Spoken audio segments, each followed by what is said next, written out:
Mike Schmit will be joining us, talking about something that has kind of been a recurring theme over the course of presentations that I've seen and others that have been going on, and that is the importance of good training data.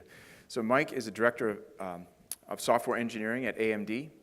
He's a world expert on code optimization and has been involved with a vast array of projects, including, very interestingly, some work on experiments on the space shuttle, if I read your bio correctly, which maybe I'll talk to you about later. That's very fascinating. So look forward to Mike's presentation. So let's welcome him. Well, good afternoon, everyone. We're sort of getting to the end of the first day. Hopefully everything's been good. What I want to start with before I actually talk about the actual training of data or the data sets that you use for training is that at the rate we're going with artificial intelligence, in just a few years, it's going to be really simple to debug your code in your software.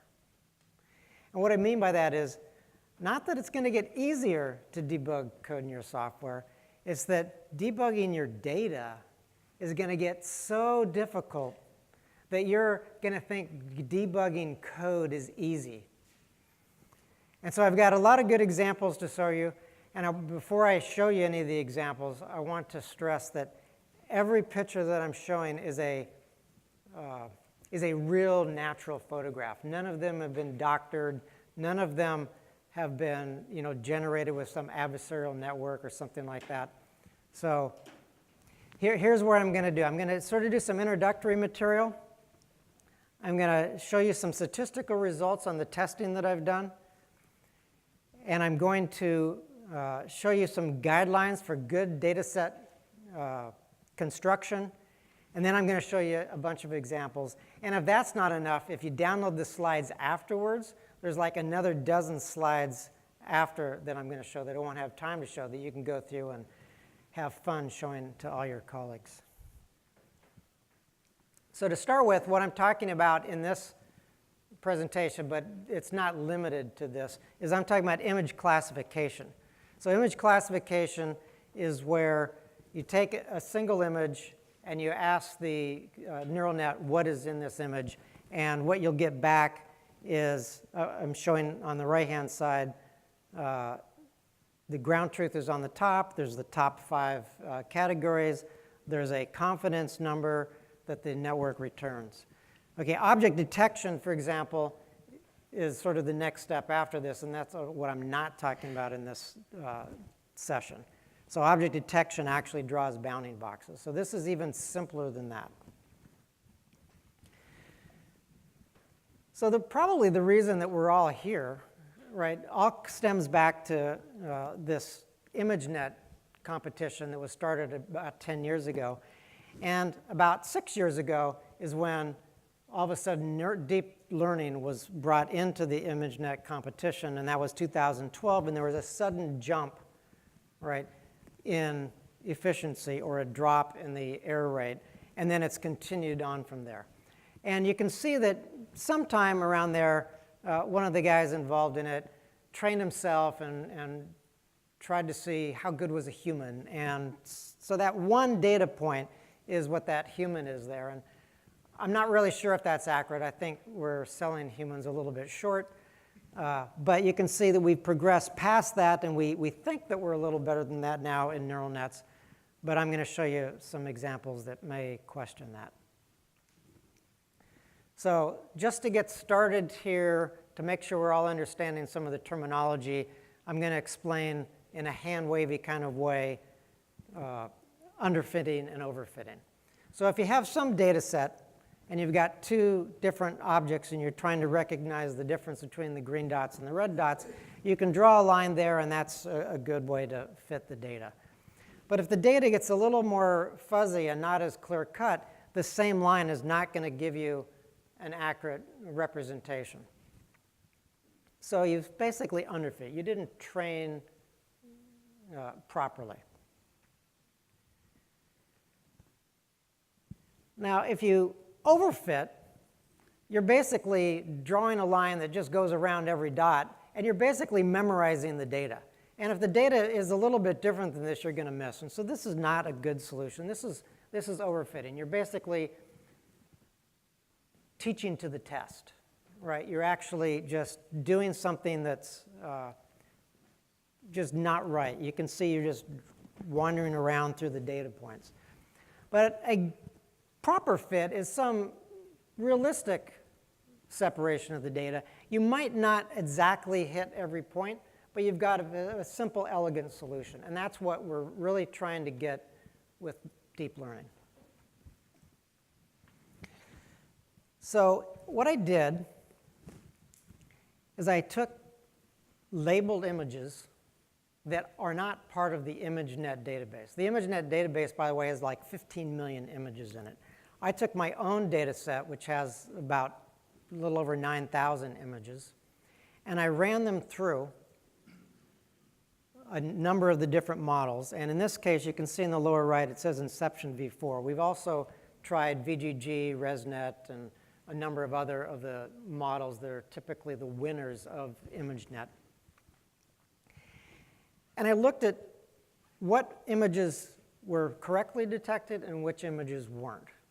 And then in looking at the ones that weren't correct, I said, well, how wrong are they? And by how wrong, I needed to come up with a classification system with a hierarchy in it.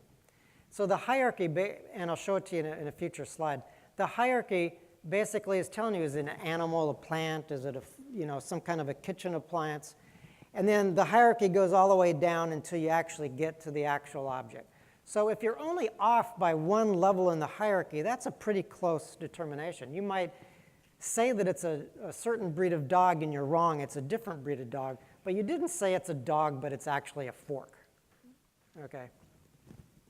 So the green line on this chart shows you, did I exactly get it correct? And the red line is, did I get it incorrect? And as I go from left to right, the confidence level that the network reports is getting smaller and smaller. So if I set my threshold, and in this example I set it to 35%, then I can look over on the left side and say, well, 60% of the time I'm going to be right on this data set, but 22% of the time I'm going to be wrong. So this is something a lot of people don't really discuss. They basically say, what does the network say it is? But you have to set some threshold level. You can't set it to 0, right? That's a little bit nonsensical. There's 1,000 categories in ImageNet, and if you set it to 0.1%, you're going to get the highest number possible, but you also get a lot more errors, right? You don't want to be making those drastic mistakes. So this is what the hierarchy looks like. Now, if you're familiar with ImageNet, it's based on the Synset database, which has like 100,000 categories. There's only 1,000 categories in ImageNet, so I had to narrow the number of layers of the hierarchy down. And so this is just an example of showing you where cats fit into the whole hierarchy.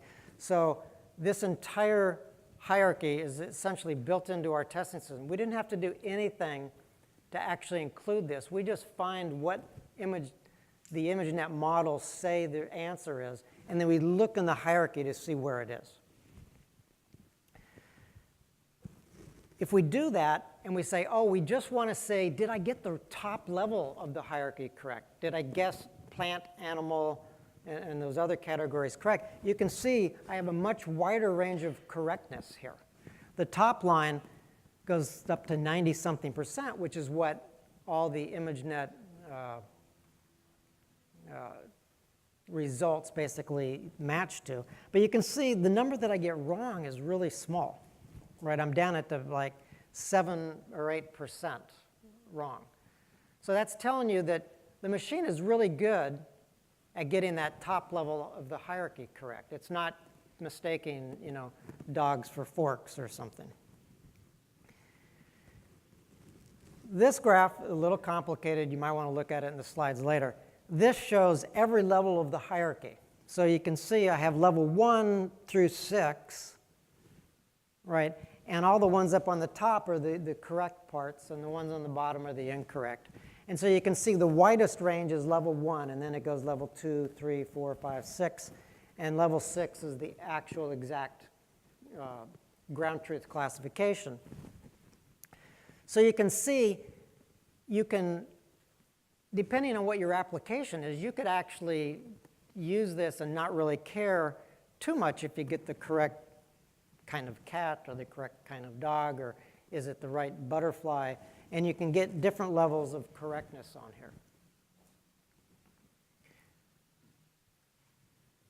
Okay, so this is the statistical results of my test database. I ran all these different networks on the left side, and then the numbers are how many % correct did I get. Now, these numbers are not comparable to the actual winners of ImageNet competition because this is just my own data, and some of it is sort of maybe tougher cases than what they might actually have. But it's interesting to see I'm getting, in top 5, I'm getting up to like 90% on inception, whereas inception in the ImageNet competition actually got somewhere like 95 or 96%. Okay, so these are some guidelines that I came up with on constructing your data. You want to make sure that your data set has labels that actually make sense. Now, sadly, ImageNet is used by a lot of people. It was a historically great thing that happened, that we had this database of images that everyone can train to, but there's a couple of dozen mistakes just in the wording of their the labels that they give. For example, sunglass and sunglasses are both 2 categories in there, and no one knows which one you should actually make sunglasses assigned to. And there's about a dozen others. So the reason this is important is that they're now at the range of 97% correct. It might be impossible to get higher than that with that data and that labeling system. Make sure that you have lots of examples of the actual item completely isolated that you can train on. So a good example I'll show you is that balance beam. So most of the pictures of balance beam in the data set have a gymnast standing on top of them, balancing. Well, if you just take a picture of yourself standing here balancing, it thinks it's a balance beam.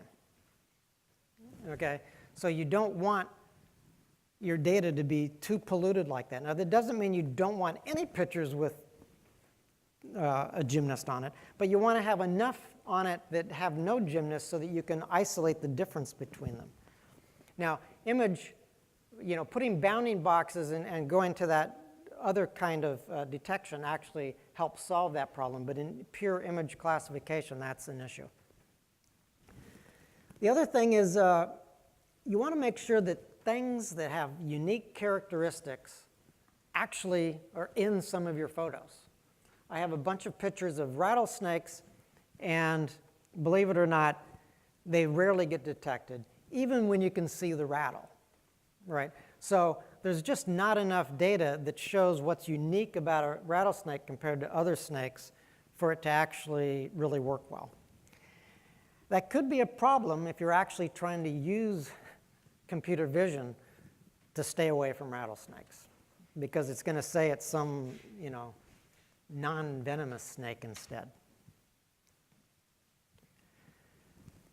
Okay, after you've done your training, right, you want to make sure that you test your data, you test your network on data that's independent of your training data. Lots of times, depending on what the application is, you may have a camera that's capturing data, and every frame that it captures and you send through your network, it's going to try to match that to one of the categories of your 1,000 categories. Well, if I just happen to be aiming at the floor, there is nothing on the floor that's in one of those 1,000 categories. What is the network going to see? The network is basically seeing some background image, right? It's sort of like driving down the street and there's no cars, right? Or looking at the floor, or looking at the wall, or looking at the sky.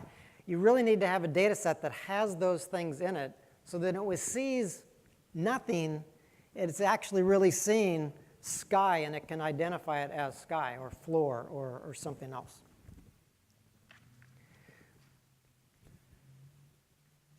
Okay, the other thing you want to do is after you have done all this testing and you get a bunch of errors, where are the errors? Are the errors in your network or are the errors in your data? So we built a tool to help detect this, and we're demonstrating it in our booth, and you can come by and see it. But basically, the tool takes all the results of the inference, and it runs filters on them, and it does things like find the top 1 results that have high confidence but were wrong. And you can manually look at those and make a decision. Is my network making a mistake? Or is this data mislabeled? Or was it trained wrong?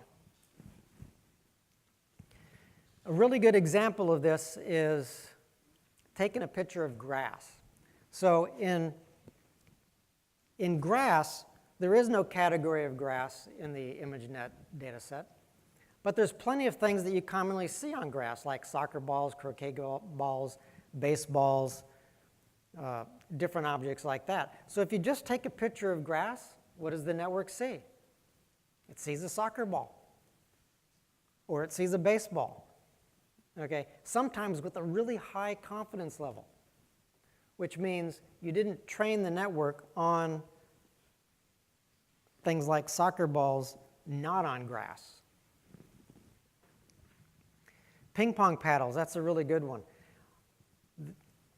Ping pong balls is one of the items in the data set. Ping pong paddles are not. The way that the data set was generated was they took pictures and they said to the labelers, do you see a ping pong ball, yes or no? Well, almost every time they saw a ping pong ball, they saw a ping pong paddle. So if you just showed a picture of a ping pong paddle, it says that's a ping pong ball.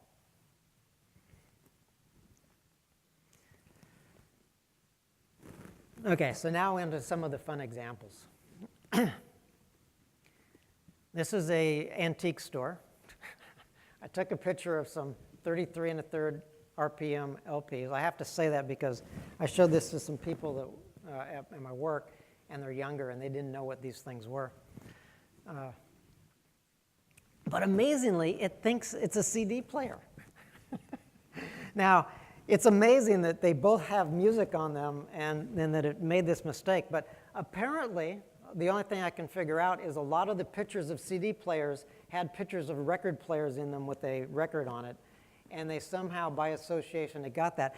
And it got 96% confidence that this is a CD player. Okay. Now, some of the examples, when I first started doing this last year, I found lots of weird things. And then later, I wasn't actually looking at the confidence results. And it turns out a lot of them were only like 5% or 10%. So I thought they'd be good examples to put into a talk. But turns out later, I found out there are these really, ones with really high confidence. You would not set your threshold above that level, most likely, as to where you think it's correct. So you need to make sure that you train on things that are those things alone, not mixed or polluted with other data. Okay, so I went on an African safari, and I took hundreds of pictures of lions. And you really don't want to be out in the wild with a camera that's telling you what is a dangerous animal and not, because it thinks this is a warthog, which will basically run away from you, but you wouldn't want to run up to this lion. Now, I think the reason it couldn't detect this is because it's in this strange position with its limbs up and the muscles are in a strange position. And it was probably trained mostly on pictures from lions in a zoo, right? Which are probably sitting there looking all regal and lounging and getting their picture taken. Only 35% of the lions that I put into this actually got detected. And part of the reason is, being on a safari, I had a long lens. I was zoomed into things far away. Sometimes I would just see the head of a lion with the ears or something. So I put those in just to test it and see how difficult it was. The lions that were like a clear shot all by itself generally were detected properly. Okay, so lawnmowers and things are one of my favorites in this. This is one of the first ones that I found. So I have pictures of people mowing lawns. The one on the left says it's a go-kart. That's sort of understandable. Go-karts sort of look like that. And it got lawnmower as the second choice, so that's not too bad. On the right-hand side is a picture of a guy mowing the lawn, but I cropped off the rest of the picture and just sent through the sweatshirt, right, as what I wanted it to classify. And somehow the network decided that's a lawnmower, which tells you it was mistrained, it overfitted. Most pictures of someone mowing the lawn with a lawnmower had a guy in it that looked like that, which is just a sweatshirt. Okay, so my daughter was doing a circus act a couple years ago. I had lots of pictures of her. This is an example of a balance beam, right? So there is no balance beam, but she's standing there like a gymnast does on a balance beam, and I've got dozens of pictures like this that show up as a balance beam. And you can see 77% really high probability.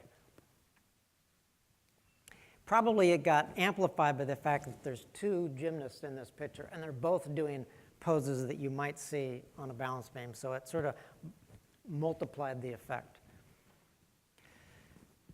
Okay, mittens. So these are some down mittens. I ran lots of mittens through, and a lot of them show up as sleeping bags, right?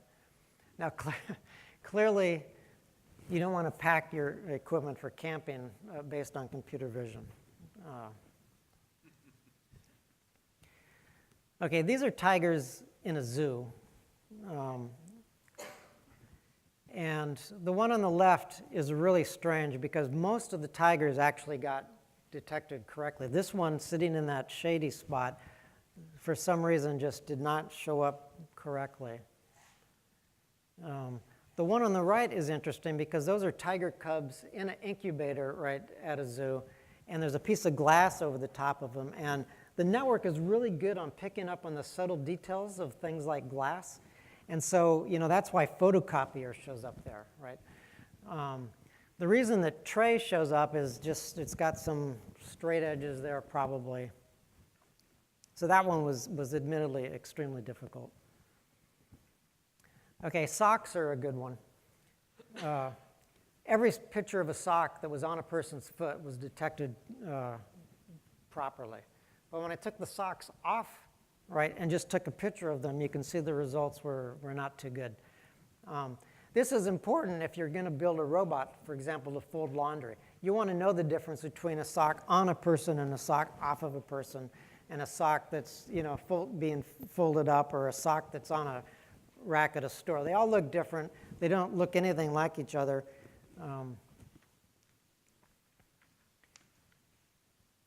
So this is supposed to be a hair slide, and you can see I just zoomed in slightly here. And on the left side, it thinks it's a bear skin, which is actually like one of those fuzzy hats that people wear. 99%, right? But you can see how it could make that mistake. But if you zoom in enough, then it actually then triggers on the right-hand side. This is my rattlesnake. This was actually in the wild. I came across some people that thought they were going to catch a rattlesnake on the trail. And the guy really did. And believe me, the rattle was really going at this point on the left. But you can see the rattle is in the picture, but it didn't even show up in the top 5 as a rattlesnake. On the right-hand one, it did show up. Okay, this is another really good one. This is a pillow, and it detected as a pillow, so that's good. But get your pillow printed with something on it, and that shows up to be a little bit of a problem. So these are actually my cats, and I got these pillows from a Groupon and gave them to my wife, and we actually took the pillows, put them on the floor, the cats went up, got scared, ran away. So that's how accurate these pictures look to the cats. These pillows are maybe 12 or 15 inches.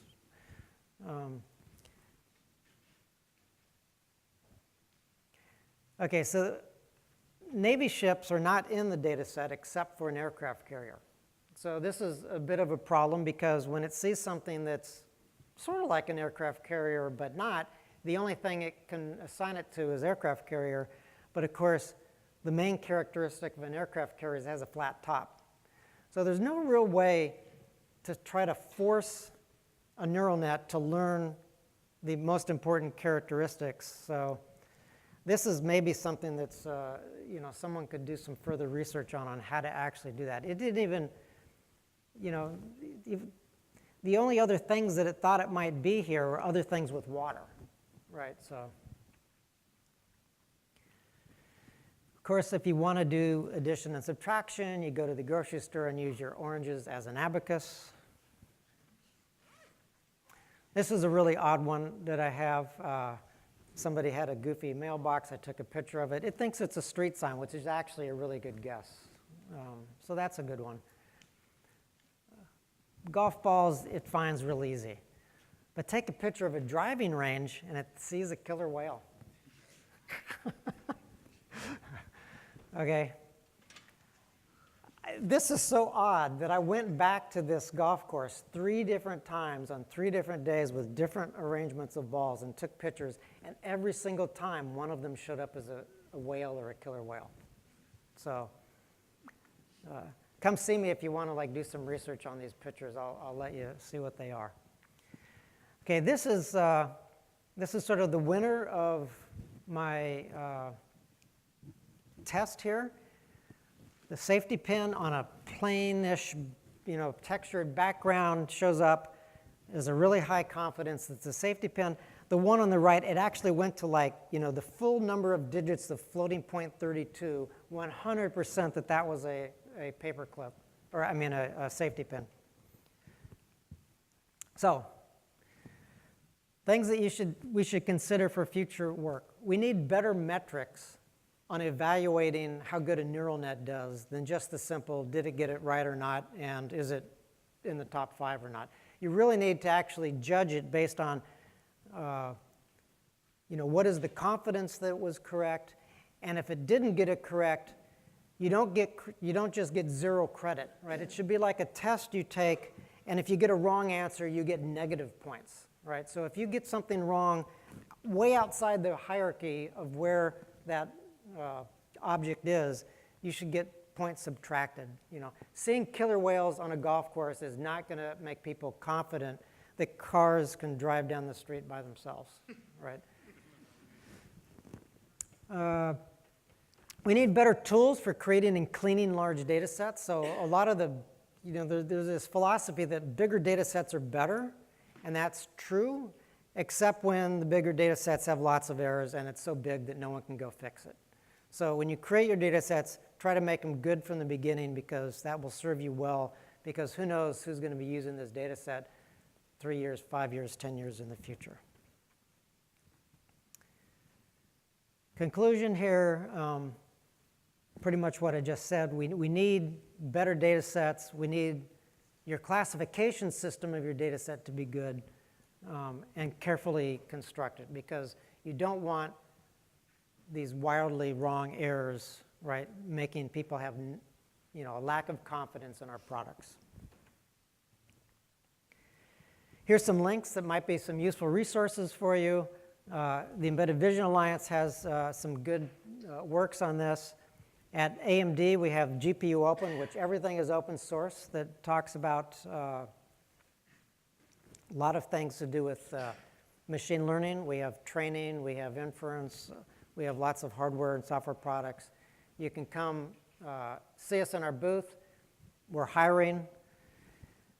The industry references there are really interesting to read. If you haven't really actually read all the descriptions of how these models were originally created, and especially how they were labeled, so that 4th link on labeling images by Karpathy, you really need to read that blog post and see how they actually labeled the data. You'll see how ripe it was for getting errors into it. And with 15 or 20 million images, there's lots of mistakes. So I see I got 1 minute left, so I guess we can start opening for questions now. And if you have some questions. So there's a mic right here in the middle.